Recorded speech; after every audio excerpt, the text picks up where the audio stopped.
Evidence আছে? আছে মাননীয় আদালত। ঘটনার দিন আমার মক্কেল দেশের বাইরে ছিল। আদালতের কাছে প্রমাণাদির জন্য আসামির পাসপোর্ট, বিমানের টিকিট ও ভিসা মাননীয় আদালতের কাছে পেশ করছি।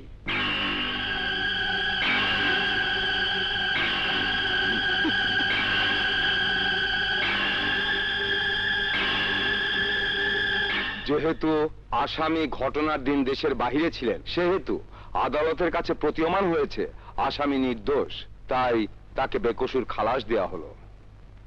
আরে দুলা ভাই, আপনার লগে পারে এমন উকিল আছে? আমার কাছে দেন। হযরত আলী জি। সব টাকা গুনে দেখেছো? হ্যাঁ দুলা ভাই। এই সপ্তাহে কত আসলো? দুলা ভাই 3 লাখ টাকার উপরে আছে।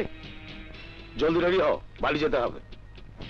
দুলা ভাই, যাদের জমি বায়না করা আছে তাদের মধ্যে অন্তত 4-5 জনের জমির দলিল করতে হবে। আগামীকাল ওদের জমি মেপে ঢালাই করা পিলার চারিদিকে বসা। শুধু রেস্ট। হ্যাঁ। আলীনগর যাওয়ার ব্যবস্থা করেছো? দুলা ভাই, জয়নাল মাঝিকে খবর দিয়েছে। বাবা, তুমি শুক্রবার হলেই উকিল সাহেবকে পার করার জন্য বসে থাকো কেন? সাদেক উকিল নদীর পারের সব সম্পত্তি কিনা ফেলাইছে, সামান্য কিছু বাকি। তাতে আমাদের কি? আমারই প্রতি সপ্তাহে 500 করে টাকা দেয়। সেই টাকা দিয়েই তো তরে আর তোর বউরে লেখাপড়া শিখাই। বাবা মামুন ওই যে আয়সা পড়ছে। হযরত আলী, যা যা তোকে যেভাবে বলেছি তুই কিন্তু সেইভাবেই কাজ করবি।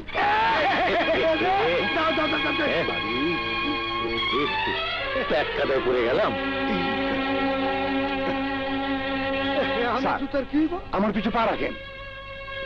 দুলা ভাই, ওর পিঠের মধ্যে পা উঠান। দেখছো কারবার? বাবা মামুন, জলদি বালতি করে পানি দিলে সাড়ে পা ধোয়া দিতিব। আপনি পাটা নিচে রাখুন, আমি ধুয়ে দিচ্ছি। আরে বাবা, কি করতেছিস তুই? অন্নদাতা পিছে কেন, বুকে পা রাখলেও সেই পা ধুয়ে দিতে আপত্তি করতে নাই। চল।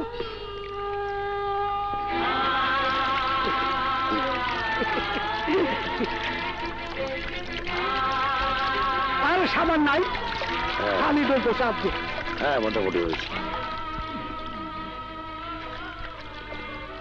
স্যার, দোষটা আমার।